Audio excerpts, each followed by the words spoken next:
restraint at whatever time limit I impose. Alok Sharma. Thank you, Mr. Deputy Speaker. I do support the overall aim of this bill, but in the interest of brevity, I'll limit my comments to new clause 43 on onshore wind. I want to thank all colleagues who have co-signed this new clause, and this, of course, builds on the excellent work my honourable friend, the member for Middlesbrough South and East Cleveland, led last year on trying to get a more permissive planning regime for onshore wind in place. Mr. Deputy Speaker, onshore wind is one of the cheapest sources of energy available. It's also one of the quickest to deploy, and getting more homegrown clean energy deployed is about enhancing our energy security, our climate security and our national security, all of which are totally interlinked. And it is also ultimately about bringing down bills. And that is why onshore wind needs to be a meaningful part of a diversified energy mix. Mr. Deputy Speaker, we currently have 14 gigawatts of installed onshore wind capacity across the UK, with the ability to power around 12 million homes. However, as we all know, due to planning changes since 2015, we've had a de facto ban on onshore wind. Just one objection, Mr. Deputy Speaker, is able to defeat a planning application. Frankly, that is not a sensible way for a planning process to operate. And as a result, in England, planning permissions have been granted for just 15 wind turbines over the past 5 years.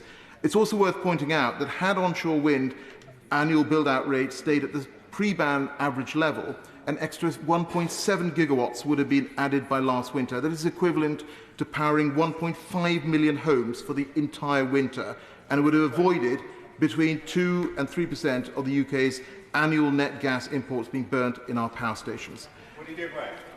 Yes, I will. To my right honourable friend, but doesn't he accept on the cost argument that you also need to build a new gas turbine station as backup for when the wind doesn't blow?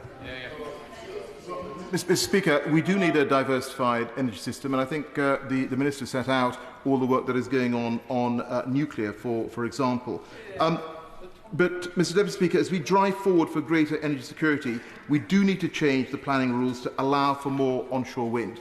Now, the objectives of new Clause 13 are to ensure that we see a more permissive planning regime. It seeks to lift the current planning restriction, which in effect, as I've said earlier, currently means that a single objection can block a development.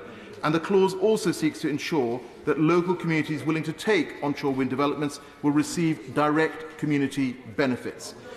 The Government has today responded to new Clause 43 by bringing forward a ministerial statement on onshore wind. And I want to thank the Government for the constructive dialogue that we've had over the past days on this issue.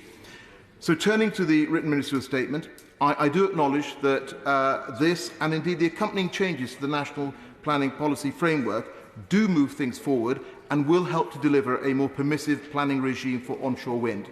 The de facto ban is lifted. The statement does clarify that the policy intent is not to allow a very limited or even a single objection to ban a planning application, and the statement is explicit that local communities willing to host onshore wind farms should directly benefit, including potentially through energy discounts.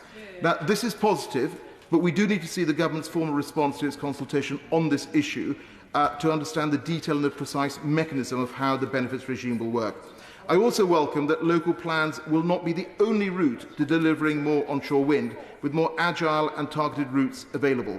And of course, there is now a requirement for local planning authorities to support community-led initiatives for renewable and low-carbon energy. Vitally, Mr. Deputy Speaker, these policy changes are effective today. He talks about bill payers, but for the previous wind that was built under rocks, there are big profits because prices are denominated in gas. And for the CFDs, the money isn't going to the bill payers, the money is going to the government, which was clean at the top. But how a certain mechanism has to change, and I applaud what he's trying to say and do, but there's a missing link here as to how the bill payer will see a benefit from that, as they should see a benefit from that. Well, Mr. Speaker, he will know that CFDs, onshore wind, has been back part of the CFD process in the last couple of years. But I'm very happy at a future date to have a detailed discussion on this. But in the interest of time, Mr. Deputy Speaker, I do understand that some people would like the planning regime for onshore wind to be even more permissive and for onshore wind to be treated like any other infrastructure. I get that. I do get that. But, Mr. Deputy Speaker, we also have to recognise that this has been a contentious issue in the past, and it is important that we take communities with us on this journey. And that is also why the community benefit mechanism is going to be so vitally important. Frankly, people respond better to a carrot rather than a stick approach. Yeah. I thank my right honourable friend for giving way, and he talked about the importance of taking people with us. More wind power will need more storage of this energy so that we can smooth out for the times when the wind isn't blowing.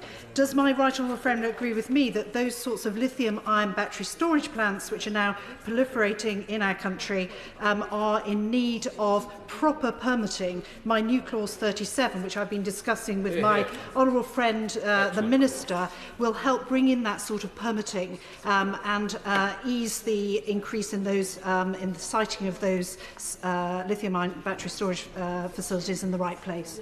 Mr. Deputy Speaker, I certainly agree with my honourable friend that we certainly need more battery storage, and of course that is being rolled out, and I'm pleased that she's had a discussion with the Minister. So, Mr. Deputy Speaker, in conclusion, given that this ministerial statement does indeed move us forward, I welcome it, and it's for that reason that we will not seek to press new clause 43 to a division. Thank you. Dave Dugan. Thank you, Mr Deputy Speaker, and